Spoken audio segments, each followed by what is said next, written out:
I do like the occasional nice dinner, but like I'm also good going in and out every now and then. Like it doesn't have to be. But first date in and out, like if you're dating somebody and you're in like the first month, first 2 months, is in and out an okay decision?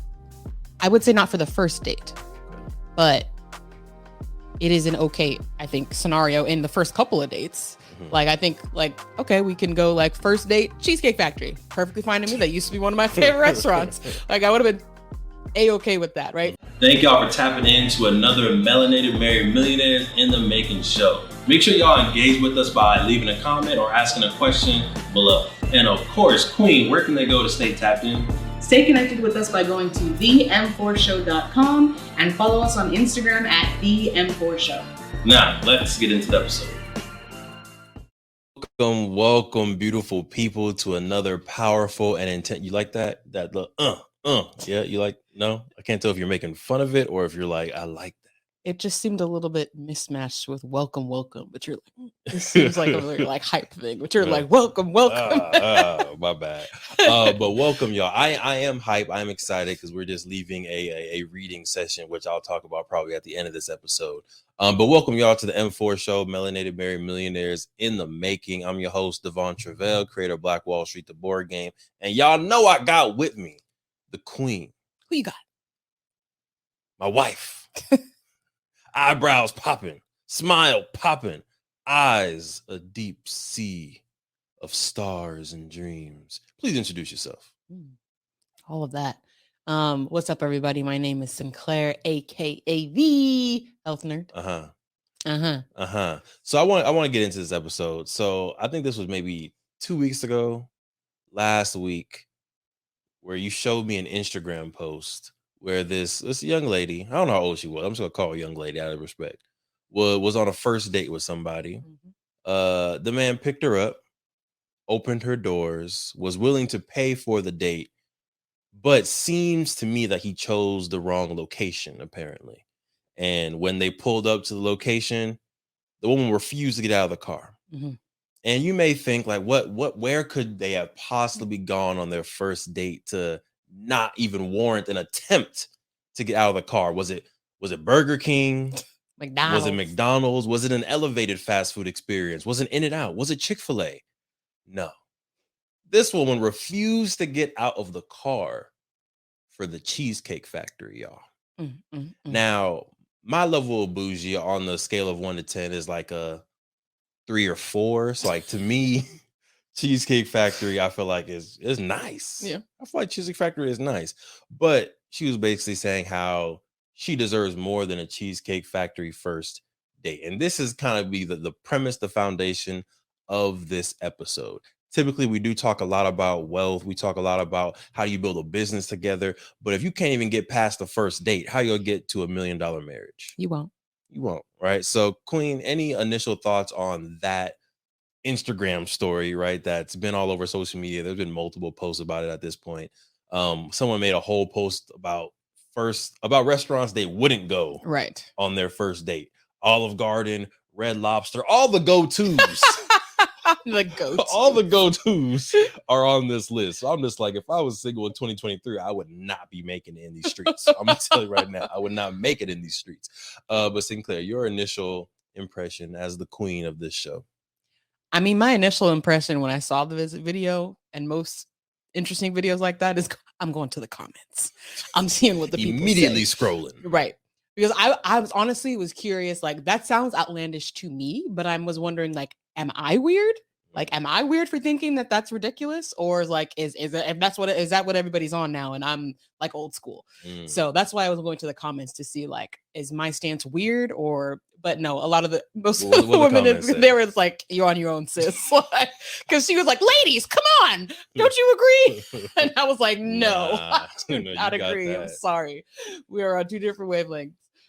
So it was nice to see that, like, okay, I'm not weird. There's still people with some sense out there.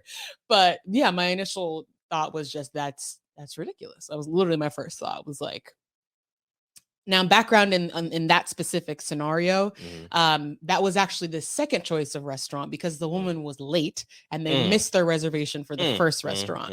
So, like, there's so many things that went wrong in this scenario that I think she took the L on. One, yeah, you're late. That's already disrespectful. So the fact that he's still wanting to take you on the date shows that he's probably a stand-up gentleman. Yeah, he gets out the car to go open her door, and she's like, I'm not getting out the car. Like, so many things he did right. Like, he made a second reservation or whatever, decided to still take her on the date, got out the car, opened her door. Like, he was really trying. And honestly, this whole story is like, shout out to the guy, because he seems like a really stand-up guy. Because even after that, after she was like, I'm not getting out the car, he was like, do you want to talk? Let's talk about it. He got back in the car. They talked about it, and he was just like, you know what? I don't think this is going to work out. So I'm just going to go ahead and I'm going to go take you home. And she's like, what? Well, you're not even gonna, like, that's it. And he's just like, no, like, yeah, a lot of red flags, right? Late, slightly ungrateful, and you're 11 out of 10 out of bougie scale. So it's like, I'm gonna go ahead and go home. Right. I'm gonna keep swiping on these apps. It's like, you think about, like, as a first impression, you are not making a good impression. That impression, if I don't know anything about you, which as a person watching the video, I don't know anything about you, it sounds very entitled. Right. Very entitled, very like, I deserve the world of treatment for giving nothing. So playing woman's advocate here, right? How do you have the balance of feeling entitled to a certain level of quality on your first date, second date, third date, and being too entitled to where you push people away? What is that unique balance for women or men? Yeah, and I think it's like, everybody should have a level of respect that they demand, right? A level of, like, I'm self-worth, right? All of these things, so that you don't just tolerate any sort of treatment, right? So that's not to say that, like, you shouldn't have standards or anything like that. But again, it comes down to, like, at a first date, depending on how many interactions you've had, like, you don't know much about that person. So whatever first couple of things lay out, that is their first impression of you. So again, number one, you're late. That doesn't show a lot of, like, appreciation for the fact that someone's taking you out. It doesn't show respect for their time. But sorry, going back to your question on, like, that fine line, I think it's, again, is the person showing that they have general respect for you as a person? That's good. Right? That's thing number one. If you don't feel like they are showing respect for you as a person or as a woman or as a man or whoever, then that's red flag number one. But from her point of view, again, we don't know the full story, but what was said so far, it sounds like that was all happening. Right. Made a reservation for a nice restaurant, continued to take you on the date even after you were late. So it's like, he's putting in a lot of the effort, showing that he's showing you a level of respect, but I'm not sure it's going the other way around based on the interaction. Right. So yeah, it's, again, like, I'm personally don't see the Cheesecake Factory being a sign of, like, going there being a sign of, like, disrespect. And that's why you have a ring on your finger. I'm gonna tell you that right now. That is why, because we'll get into this in this next question, talk about our first date. But my next question I want to ask you is, when you're dating with the intent of marriage, what are your what do you need to get out of the first date? Yeah. Right. When your intention is, I'm in these streets right now to get out of these streets. Yes. Right. What are some things that you're hoping to get out of that first date? And then you can answer that by maybe going a little bit through our first date experience, how some lines hit and how some lines didn't hit, our good experiences and maybe not so good experiences on that first date back in 2011. Back in the day. Back in our day when we was in the streets. So things that I look for, one of the things that my mom told me years ago, I'm pretty sure we were in Tampa at the same hotel that we were just at for a family reunion, swimming in the pool. And she was like, make sure that you find a man that can make you laugh. And this is high school, middle school? High school. Yeah. And she was like, if you find a man that can make you laugh, you'll never be bored. And I was like, okay, that's good to know. And of course, seeing their relationship, like, knowing my dad, I'm like, I totally get it, because he is like the jokester, wants to make everybody laugh. And I also see that in you, in terms of, like, that first date. What I do remember is laughing a lot. For Like sure. even in our first official, like unofficial date, like just as friends when we went out, like Mhm. both times, like we were laughing a lot. And so that's definitely one thing that stuck out to me is like, can we just have fun?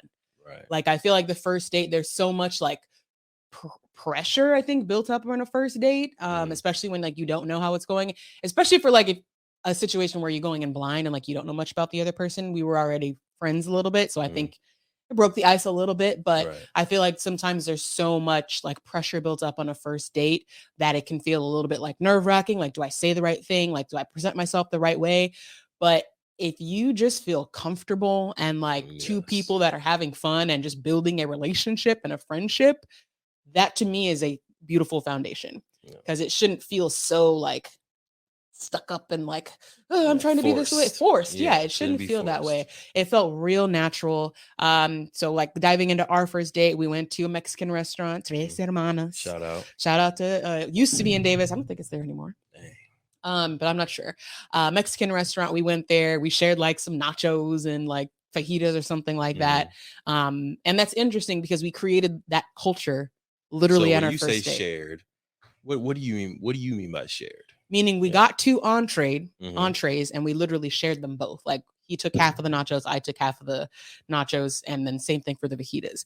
And the interesting thing is we do that to this day. To this day, every meal, everywhere we go, and people are shocked. Like, what? Can't believe you share Literally. food with each other. Like, we're married. Why wouldn't we share food? I think to your point on like early things that we're looking at, I feel like it's very interesting that we were both completely willing to share Right. a meal together. First date. That was kind of cool now that I think about it. And it's actually even cooler if you think about like when we talk about like wanting to be yourself, because I'm naturally a very indecisive person. When I look at a menu, I'm like, oh, that looks good. Ooh, but that also looks good. And I'm normally like going back and forth, like at least before, like going back, I want one of these two things up until the waiter asks me what I want to order. So the fact that like this first day where I'm normally like, oh, which one do I want? Which one do I want? You were just like, oh, do you want to share both? And I was like, oh. You know what I'm saying? Yeah, I was letting her know right up front, you can have it all, baby girl. I was like, yeah, I do want to share both. Stick with me, kid. Stick with me. And another thing, I didn't tell you this at the day. I feel like later on I told you this, but I had a little Tres Hermanas coupon. That you know, when I got up, went to the bathroom, I was like, hey, hold on, waiter. Let me holler at you real quick. Let me holler at you real quick. Don't tell nobody, but I got this 15% off or whatever the coupon was. Go ahead and apply that to the bill, please. All right, thank you. Which, I mean, we were college students at the time. Like, I do that makes a lot of sense. I would hope. I would not want you to break the bank on this first date. Listen, the bank was already broke on that date. I promise you, that bank was already broke. But again, seeds that were planted earlier on with that first date, we're trying to see what kind of person are you? Right. So I think it was dope to see that we were both the type of person that was willing to share. Also, both the type of people that love food. Right. So even like beyond the sharing, which is, you know, unselfish, there's also a slightly selfish part of that where it's like, bro, I want to try two things on this menu. So can we work this out? Right. Me being the frugal person, but still wanting to get you a good experience, still wanting to have that high quality first day at Tres Hermanas instead of a local, probably a more affordable spot we could have went to. So finding a way to make that still happen without you viewing me as a cheap person. Key. Let's see. I'm trying to think what else. And then the laughter. Yes. Yeah, I think the laughter was a huge piece of it. And I remember only like one very specific line that I'm sure you're going to share in a bit. But I feel like the general vibe of the date felt very happy. Right? Felt very comfortable, very familiar. Yes. Yeah. That was actually going to be something I said earlier on in terms of another thing that I was coming to mind when you asked, like, what are you looking for in the first date? I almost wanted to feel like we've known each other, like, but still that there's so much to learn at the same time. And I feel like that's exactly what happened on the date. I was like, oh, there's a lot I don't know about you. And I'm curious, like, I want more dates to find out. But at the same time, like, it felt very comfortable. Like, oh, like we good already. Yeah. So I thought that part was also really nice.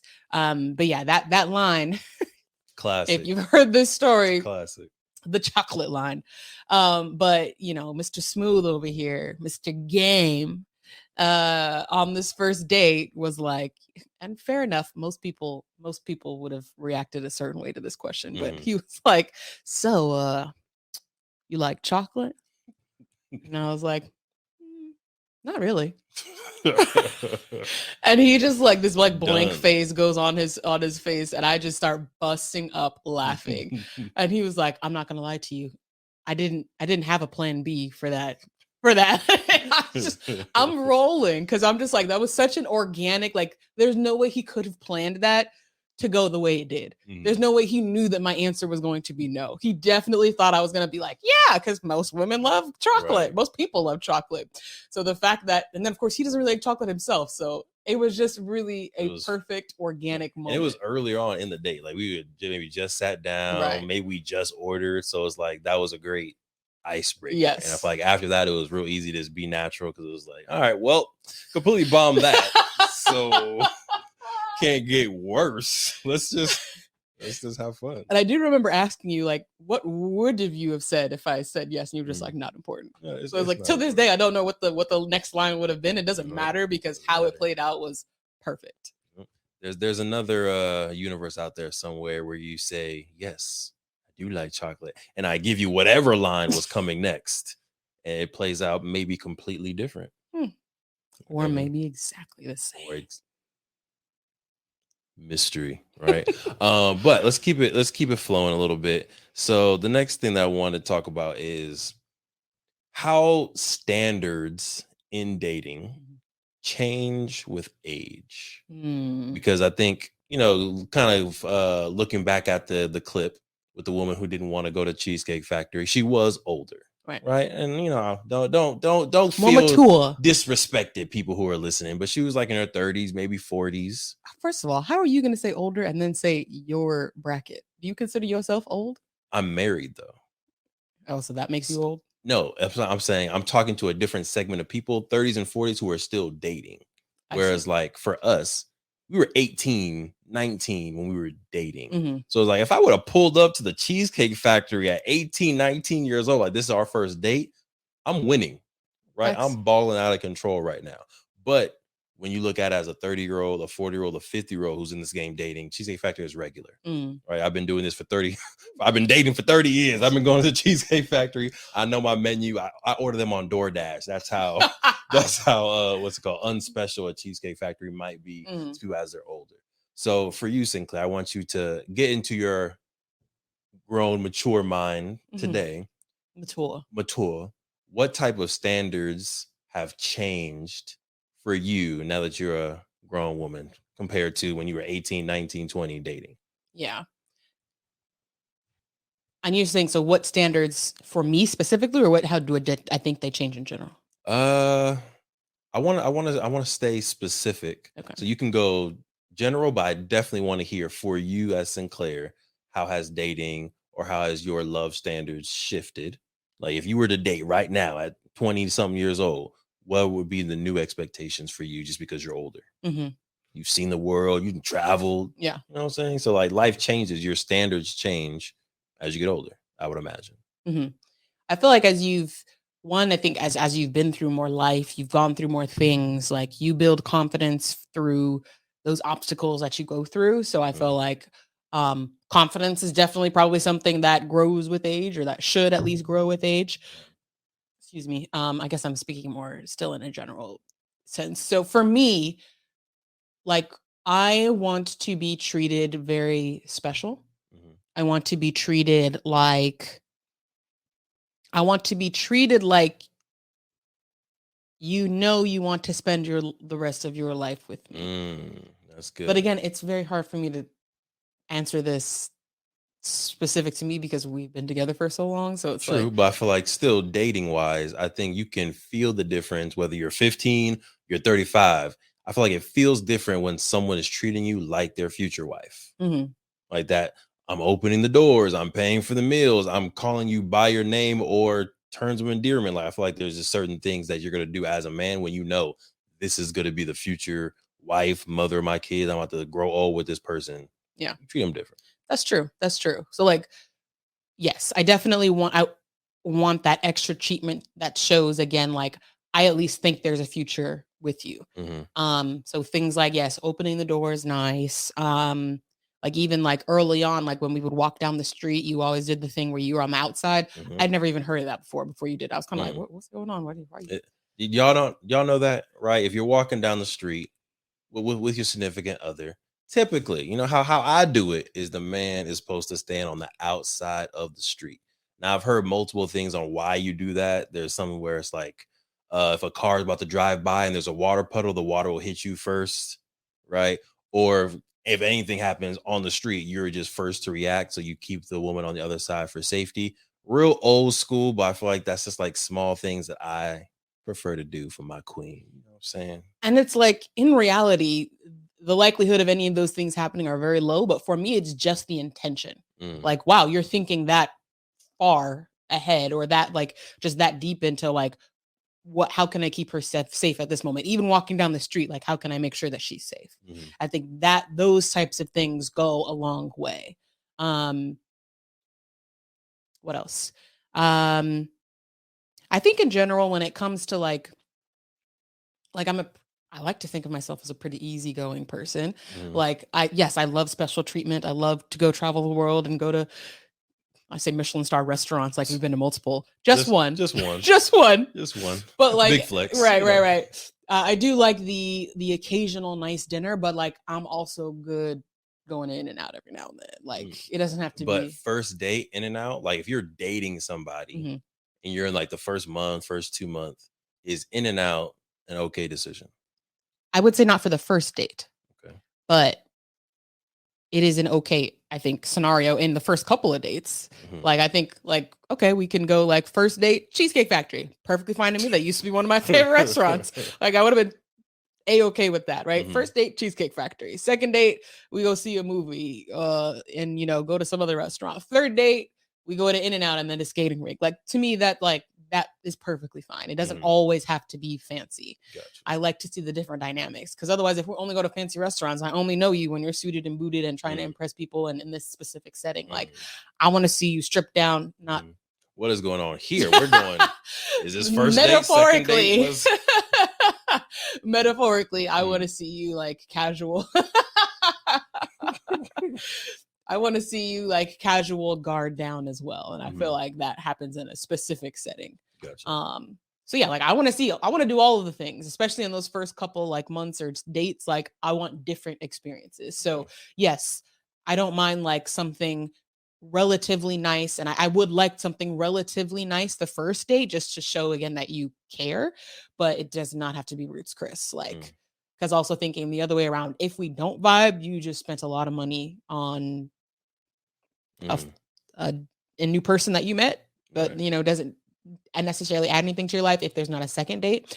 So I just like the logistics also of like you don't need to spend a bunch of money unless again there's already some pre-work being done or you already are good friends and now you're trying to really take it to that next level.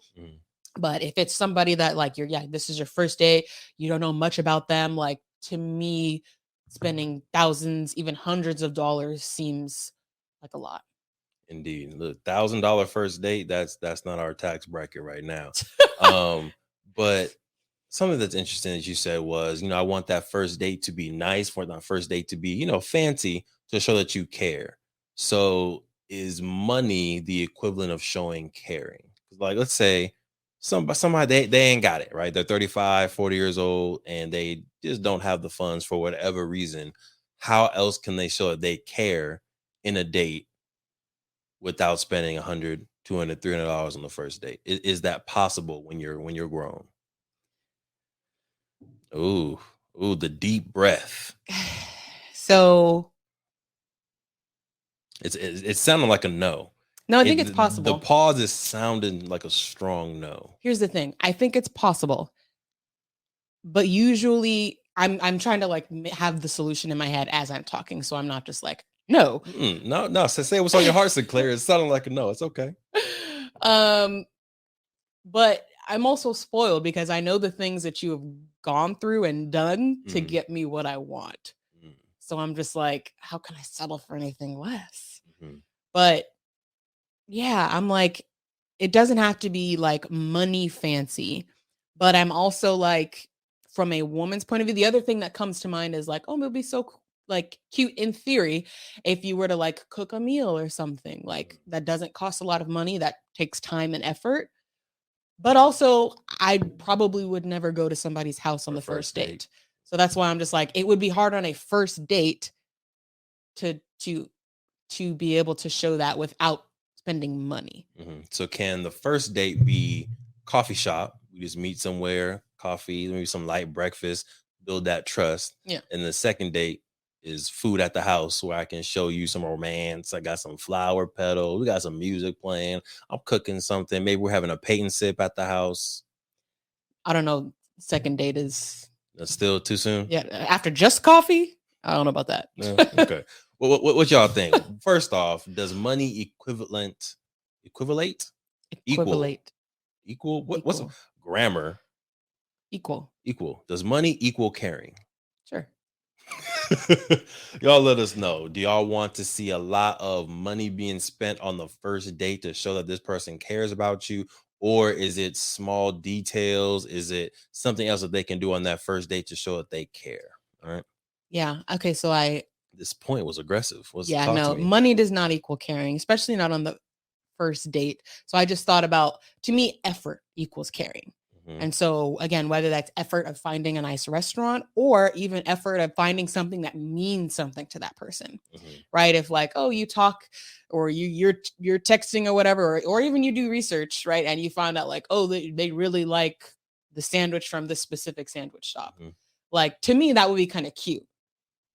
Again, not in a creepy way. This podcast does not promote stalking. No, not in a creepy way. But like, if you happen to get a message like, "Oh my god, I really like this," or like, yeah, I'm trying to like think of it in a, or even ask them. Well, if you know their friends, ask their friends, or if you're all in the same circle. Right. If there's some non-creepy, non-stalkerish way that you could find out something that they like and then take them there, whether it costs a lot of money or not, to me goes a long way and probably would mean a lot more than a fancy dinner. Because it's like, oh, you actually went as far as to do something that I like. Like, so, and that would be really, really cute on a first date. And then again, show them that like, oh, you want this to go somewhere, right? You wouldn't have put in that effort if you didn't. Right. So I think it doesn't have to be money. It's very hard to tiptoe around that on the first date, because again, you don't want to seem like you went and stalked them and found out their whole life, but you also like can't invite them to your house on the first date. So it's hard, but I think like a coffee date, even like let's go on a hike, or even that. See, my mind immediately goes to terrible places. Right, they're gonna bury me. Right, like now you're up with nobody around. Yeah, I think TV shows and these murder mystery novels and books has just made dating a little hard. I know. Our imagination is running free, but also y'all stay safe out there. Now, Sinclair, you already started talking about the different types of dates that you would want to go on. I do have 4 types of dates outlined that I think are mandatory before you can decide if this person is the one. Okay. Now, before we get into those 4 types of dates, do you have any particular questions for me? If not, we're going to take a commercial break and then we'll get into the 4 types. Not off the top of my head. I need this commercial break to think about it. There she go. All right, so we're going to take a short commercial break. When we get back, we're going to go into the 4 types of dates I think everybody should go on before deciding if this person is the one. We'll be right back. Look, we're going to get right back into the amazing podcast. But if you didn't know, in 2017, we created Black Wall Street, the board game, because we thought more families needed to know about the history of Tulsa Black Wall Street. More families needed to know about the legacy of Black excellence left behind of Tulsa Black Wall Street, that we can own a Madam C.J. Walker Beauty Salon. We can have a Booker T. Washington High School. We can have an Uncle Steve's Barbecue. We can have a Renaissance man like Simon Berry, who had his own taxi service and bus service that got bought out by the city of Tulsa. We have brilliance in our DNA, and we wanted to make sure that your family can play a game that teaches them about this brilliance. So we have Black Wall Street, the board game, right here. We had the first edition available in 2017. That got sold out. We're on the second edition right now, or you can get the beautiful masterpiece version of the game as well. It's up to you. Head to playblackwallstreet.com and get yourself Black Wall Street, the board game, to empower you, your family, and generations to come. PlayBlackWallStreet.com. Let's get back to the episode. Welcome back to the M4 show. Right now, we're talking about dating standards, how you discover if the person is the one. Does money equal caring in a relationship? It's good stuff, right? We're going to get into the 4 types of dates I think everybody should go on. But before that, the queen has a question. I do. So I feel like societally, the societal norm. We're making up words. Yeah, we are. The societal norm these days. Social norm. The social norm. Mhm. Yes, that's better. The social norm, I think, at least when we're talking about heterosexual couples, is for the man to like initiate the first move, and take the woman out on a date. And again, from a woman's point of view, because that is the social norm, it's very easy for you to be able to tell if a man is going that extra mile. Because where are we going? Is he picking me up? Like, is he paying for dinner? Like, is he allowing me to get whatever I want? Like, there are things that can love tell how you. The mannerisms started to get in there a little bit, right? The hands started going out, the neck started rolling. Right when he's like, "Oh, what you want for dessert?" Like, "Oh, dessert too." Oh. But from a man's point of view, like, okay, if you do not that this has to be how it is, but just again, social norms, it ends up being, I feel like, how it is. How do you tell from the man's point of view and from kind of the initiator on that first date whether the woman is vibing and is like putting in the effort for you? Putting in the effort for me. It's a great question. I think I'm not necessarily looking for effort from the woman on the first date. I feel like I'm more so looking at how do you carry yourself? How do you interact with me? How do you interact with the waiting staff? I feel like there's some women who are like they're rude and they give orders to the waiting staff. And there's some people who are like, can I please have some water? Oh, actually, this steak is a little bit undercooked. Can I please get this cooked more? Like, rather than, what is this? This is nasty. Take this back. We got to get out of here. Like, that's a completely different personality. Right. Do you order the most expensive thing on the menu just because? Or do you order something that's just in the middle, something reasonable, or you just order what you like to order? This is a small thing, but like, do you ask, oh, can we have dessert? Is dessert available? Or do you just assume we're getting dessert, we're getting bottles of wine, we're getting margaritas, we're ordering 3 or 4 different entrees? Like, are you trying to take advantage of this date to get the most out of it? Or are you here for me and you're asking me questions to learn more about me? So yeah, or maybe I'm backtracking. That's the effort for me.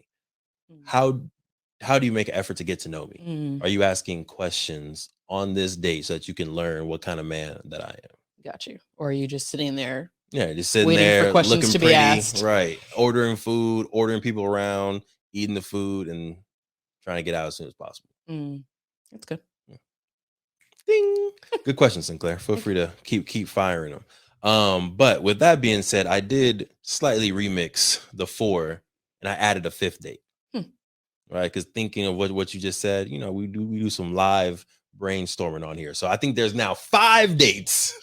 I think I know what the 5th is based on the fact that you just added it. Yeah, what do you think it is? Well, not the woman plans or initiates. It's very possible. All right, so getting right into it. First date, first impression. Right, that's literally all this date is. What is your first impression of this person? This should be a public place, low time commitment, and easy to get out of. All right. So this can be coffee, this can be dinner, this can be skating, whatever it is, but something that's not going to take all day. You don't have to drive far to it. And if you need to, a friend can call and you can get out of there real quick. Right. And this purpose of this date is really get the first impression of this person. It's like the screener. It is the screener. It's like the pre-screening questions before you get the interview. Exactly. So what other places would you like to go to on a first impression date? You said? I said like a coffee shop. This could be a restaurant. This could be a skating rink. Maybe movie. Although I feel like movie, you don't have a lot of interaction time. Right. Yeah, those are things that I'm thinking of. Yeah, I'm trying to think of things where like you do sit and talk. Yeah, coffee, ice cream, even just like a walk. like a walk on the beach or something like that. Yeah, dinner. That's what's Nice. coming to All mind. right, so that's your first date, right? You're just trying to get in, get out, get your little market research in, get your Mhm. notes, talk to your friends about it, and then decide, do I want to go on another date? Right. Now, if you decide to go on another date, a good option might be something that's a little bit more adventurous, Mhm. competitive, or cooperative. The concept of this date is you want to figure out how does that person handle pressure, and how do they communicate when they're under that pressure? Right? I think communication is a huge thing, especially for me.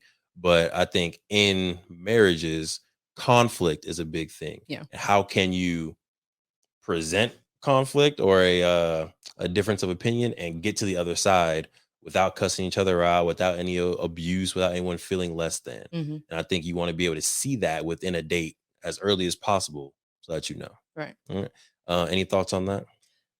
Yeah, I just like that they're different dynamics. You've got the like chill, like let's just talk and again see if we vibe, and then you got the like, oh, let's go do something. Yep. I feel like you learn a lot from those different situations because Oh, they're yeah. very different environments. For sure. So yeah, I like I love a good adventurous Mm. date. So I think that's a definitely a must have. Oh, yeah, and this can be jet skiing, this can be mini golf, this can be going to Dave and Buster's. Like, it doesn't have to be something Escape like room. escape room. Like, it doesn't have to be something real crazy, but you do want to see, like, how does this person work under pressure? Mhm. All right. That's date number 2, possibly. Date number 3 is you're going into their home. Mm. All right. Date number 3, maybe you can push this to 4, but I think date number 3, you want to get a sneak peek. Third type of date. Let's not name the dates as Mhm. far as date or number the date as far as date 1, 2, or 3. This is the third type of date that you want to do sometime in your adventure with this person. But you want to get into their house to see how are they really living. Mhm. Because like you said, they might take you to a date. It's a nice fancy spot. They're all suited and booted, but at their house, it's all mess everywhere. Mm. They shower once a week. You don't know. Hmm. Right. So you want to make sure, all right, how does this person live? What's their kitchen look like? What's their living room look like? What are their homely habits that they do when they're at home and they feel comfortable? Mhm. Right. So this can be them coming over again, cooking, paint and sip, movie night, Netflix Game and night. chill, game night, all that stuff can, I think, happen in this third type of date. Mhm. Still rocking with me so far? Yeah, and then also, if they cook, yeah, it definitely gives you a view into like can they cook or not. If Do they that's wash their important to chicken or you, not? if that's important to you, these are things to know. Right. All right. Fourth type of date, definitely far down the line, is a travel or overnight experience with them. I feel like I said this to you before, but I feel like you learn a lot about a person when you spend a day, a weekend with them. You road trip somewhere and you're spending some real time. You get to learn a lot. Yeah. I think the main thing that you want to figure out here is, can you stand this person for 24 hours at least? Right? Because you can spend an hour with someone, 2 hours with someone, and be cool. But can you stand this person, their personality, their small little quirks, whatever they got for an entire week, weekend, or day? All right. Any thoughts on that one, Queen? I think this one's good because it allows you to kind of evaluate, like, if at the end of that, if you're like, "Oh Lord, I'm exhausted. thank God I got some time to myself again." Like, oh, I don't know if I could have done it anymore. Red flag, red flag. Because, like, imagine how you're going to feel after a lifetime if you're feeling like that after a weekend or even a week, right? Or are you like, wow, that was a really fun weekend. That was a really fun week. Like, Do you feel recharged when yeah, you come like, back? wow, that could be me every day. Like, oh, Yep, okay, we got something here. yep. So I feel like, yeah, that's a really important one. Definitely makes sense later down the road, but I think this is also a really important one that's going to show you a lot of, again, like, how can you kind of live with this person, right? You're living together with them for, again, a short period of time, but it is kind of a microcosm for a lifetime together. Yeah. So I feel like, yeah, that's where you really get to see, like, how are you as friends and as just people who coexist in the same space? Like, are you spending all your time separate, or are you actually spending time together? Like, are you having fun, just sitting down at on the couch, like chilling. Yeah, I think that's a really important one. Nice. All right, we got 4 out of 5. Now the 5th one, the one that I threw up in there as I was remixing, is you have to have a date where they're not in control, where they're not in a position of power, right? So to your point, you're like, traditionally the man's taking the woman out. So in this way, we would flip that. The woman would take the man out, and the man or I would have no idea what we're doing. But you want to see, how do they interact with you, interact with the world, when they have no power of decision, right? Are they a nagging person? Are they always like, well, what we're doing next? Oh, I don't like that. Let's do this. This is like, or are they like, all right, I trust you. Right. I'm along for the ride. Whatever you say we're going to do today on the date is up to you. And I think specifically for the man, because in a date, we are typically in the position of power. Stereotypically, we're driving, we're paying, we're choosing the location, we're doing all these things. So to be not in that position can be a little uncomfortable and new. Yeah. So you want to see how they react in that situation. How you feel about that? I mean, I like it. I also love planning things, so I'm not afraid. I'm not afraid to plan a whole date. Woo! We gonna start here, then here, then here. So I do love that aspect of it. But I feel like it's also going to give you a chance to see like how much effort, right? Do they put in? Is it just slapped together? Like, okay, we just gonna go down the street. And like, is it really minimal? That may show you like, okay, they want to be wined and dined, but they're not willing to do the same thing. That's a big one, right? They complained about you pulling up the Chick-fil-A, Cheesecake Factory, but then they take you to Chick-fil-A. Like, what's going on? What are the rules? Right. But yeah, it also shows you like, okay, if they intentionally planned it out and, then that shows, I think, shows you that they're also serious and willing to put that same energy into you. Yep. All right. So there it is. Let me know how y'all think about these 5 different types of dates that everybody should go on before they marry. Again, we got the first impression date. We got the adventure / cooperative date. We got the home date to figure out how they really living. You're gonna have another one. We got the travel and overnight date to figure out, can you stand this person for more than 24 hours? And then we got the power flop date or power flip date, where the person that's usually driving the day actually takes a step back and just becomes a passenger for a day. I have another one. I'll call it an optional bonus date.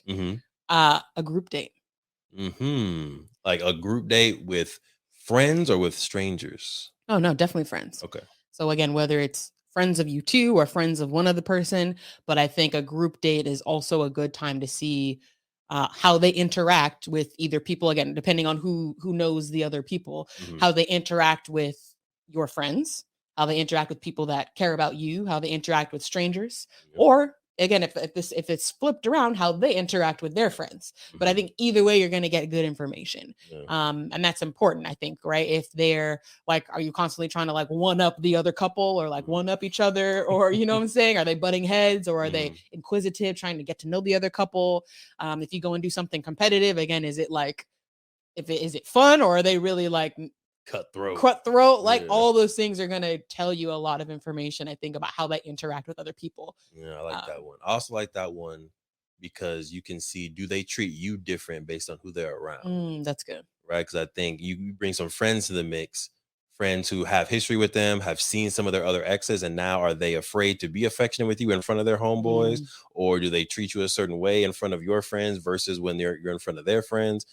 Or is it even kill? They treat you with respect, like you're the one no matter who's around. Right. So yeah, I like that one in there. Yep. Boom. You got 6 dates, y'all. All right. Minimum of 6 types of dates.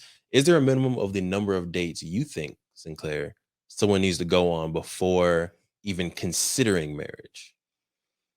I don't, it's hard to put an arbitrary number on it because I think age and maturity has a huge role in that, right? For us at 18 years old, we need a lot more dates than I think someone is going to at 36.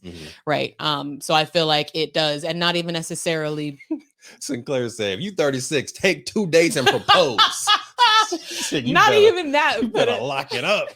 At 18, like there's a lot of life you still have to live. There's a lot of interactions. There's a lot of relationships you still have to build to know exactly what you want and what you don't. I think we were blessed to be able to find each other, but even our relationship has had its ups and downs, right? But I think If you are older, you've been through a lot more. You at that point, I think, have a better idea of what works for you and what doesn't.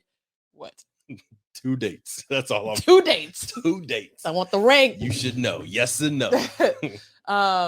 But yeah, I feel like it's probably a shorter window of time when you're older, just because again, you know more of what you want. I think you're more easily able to spot those red flags and kind of tell the type of vibe that the other person has and whether you vibe together or not. I feel like you're just more quickly able to gauge that as you get older. Yeah. So I feel like, yeah, it really depends on where someone is in their maturity and in their journey. Yep. I rock with that.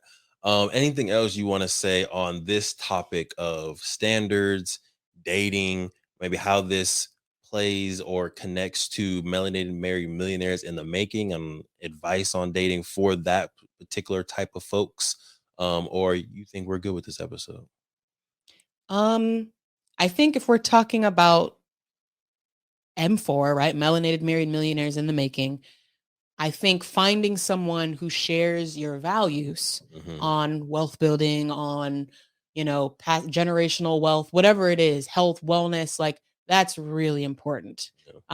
Because if you don't align on that, then you may feel like you're on this journey alone. And it's not really a journey, I think, that's meant to be taken alone. You got to have a village. You got to have at least another person or a village of folks around you supporting you in this journey. So I think that that's a really important thing to gauge when you're in these dating scenarios. Whether that comes up on date number 1, that's probably something I would be asking me if I'm dating right now. That's something I'm asking right now. So let's get it out the way. What's your wealth plan? No, but just what are your thoughts on wealth, right? If you're a person that's like, I'm kind of chilling, it's not really a big thing for me, that's fine. There's nothing wrong with that, but I'm just not on that wavelength. It's not for you. It's not for me. Okay. Right? I want to have something to pass down to my kids. Not everybody's on that. Not everybody's on that, but that's what I'm on. So I need to make sure I'm on the same wavelength. Otherwise, this ain't gonna work. Gotcha. Yeah. So I feel like you definitely should be asking those questions, getting those types of things for values early on. I feel like even at 18, I think we had a pretty good idea that we had similar values on a lot of things. Not necessarily, I don't know that we necessarily talked about wealth. I feel like we talked about travel. We did talk about travel. We talked about being healthy. Yes. We talked about having multiple kids. We did talk about having a house and then having a holiday house. So yes. I think we had the symbols and the overarching themes of wealth. We didn't necessarily know how much money was going to be. We didn't know we were going to be entrepreneurs or business owners, but we just knew we wanted a decent quality of life. We wanted to travel. We wanted to have kids. And I think that that's important because, again, with those general values and those general things, we've been able to connect the dots on what that actually looks like for ourselves. Right. But I feel like if you're not having those conversations early on and small talk is cool, but it's for me. Again, if I was dating at this age, you get right to it. Look, you got about 5 minutes of small talk and then we get into it. I'm not here to waste time. So, that would be my mindset. And I'm 29. That would be my mindset if I was dating right now. Let's cut the BS. Let's get to it. Are we compatible?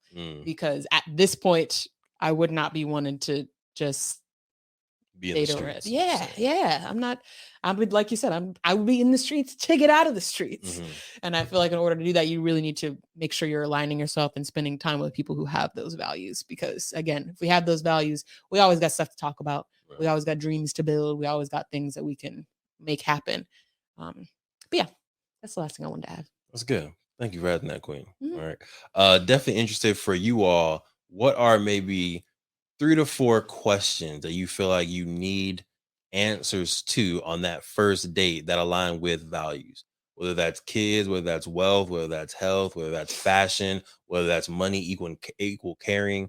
What are some core questions that you feel like you need answers to even make it to a second date, third date, fourth date? Go ahead and drop that below if you're watching this on YouTube. And if you're listening to this on Spotify, Apple Music, all that good stuff, you can head to the m4show.com. That's the M4, the number 4 show.com, and leave us a comment. Queen. Okay. Updates or any type of announcements for the week. I have an exciting one that I want to share, and then you can sprinkle in what you want to talk about. Sounds good. So I'm excited because I've been working on a book for like 3 years now, and it's been real close to the chest, right? Real tucked in. Had a couple people, the queen, my dad, little sister included, who read one version of the book at this point 2 years ago. Sheesh. So I've been rewriting it, reworking it, and now we have a group of about 10 people reading this concept, reading this book, and we had our first reading session today, and it went amazingly terrible.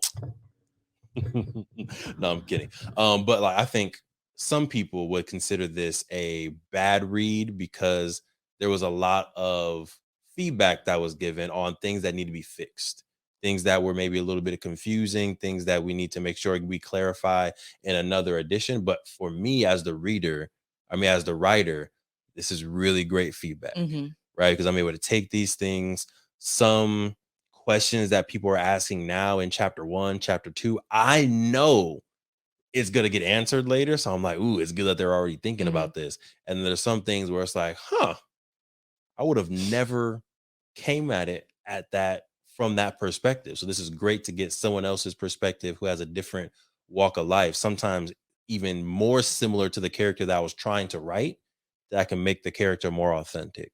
So I'm just really excited, and that session just ended like 2 hours ago, so I'm still a little bit buzzing from it.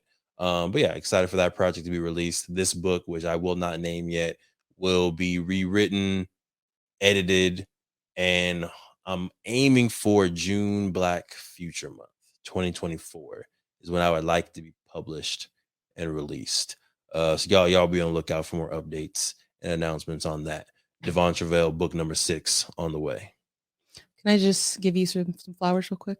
Yes, I'm always appreciative of flowers. It's just always metaphorically. Always great to see you actually manifest things. That's a gift of yours. So, seeing hearing you talk about the book idea, seeing it, all of its iterations from the stick figures, literally. You were making fun of those stick figures. Because they were literally like... they were literally stick figures. Literally. To like this, full-on novel that is very enjoyable to read. Like, let's go. And I'm not a reader. So the fact that like when it ended, I was like, oh, okay, I'm not supposed to read ahead. Like, but I wanted to. Like, in fact, for me to feel that way, it was like, okay, this is good.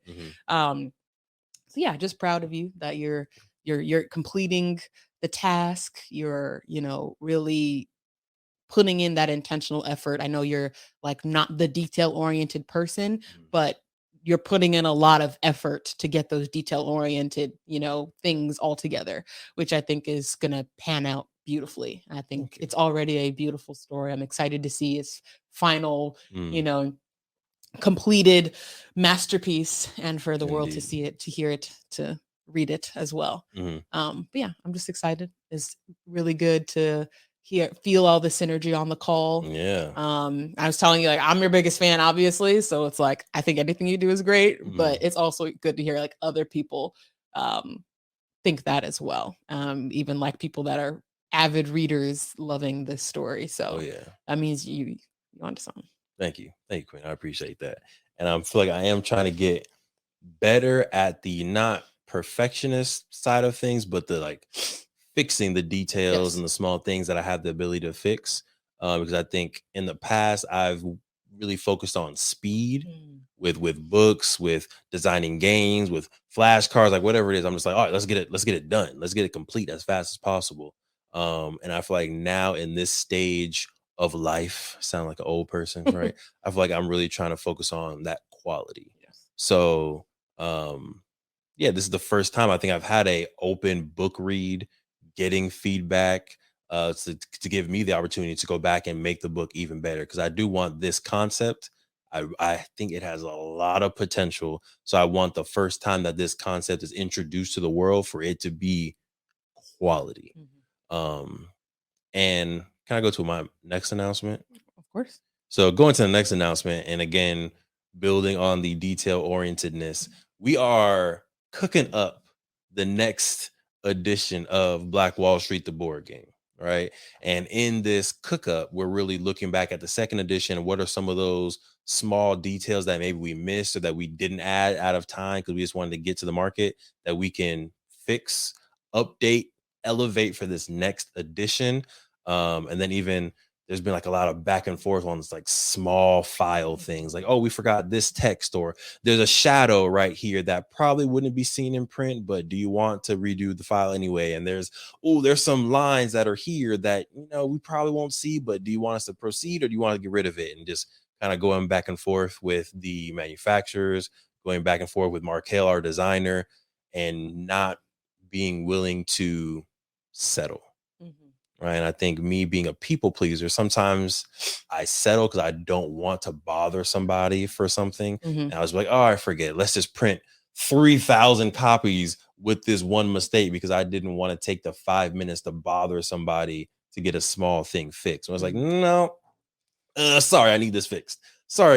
And shout out to Markel for being very patient with me on the very small details. I appreciate you, King. Because we had a lot of back and forth at 11 p.m., 6 a.m. on fixing things. But yeah, I'm very excited for this next edition of the game. I think it is one of the best editions. It's hard to beat the masterpiece because it's just so beautiful. But I think when it comes to intentionality, I think when it comes to some of the small details that are in this standard size of the game, is definitely the best edition we've had in that lineup. Right, not comparing it to the masterpiece, but comparing it to its other predecessors. It's going to be the best edition we've had so far. Oh yeah, facts.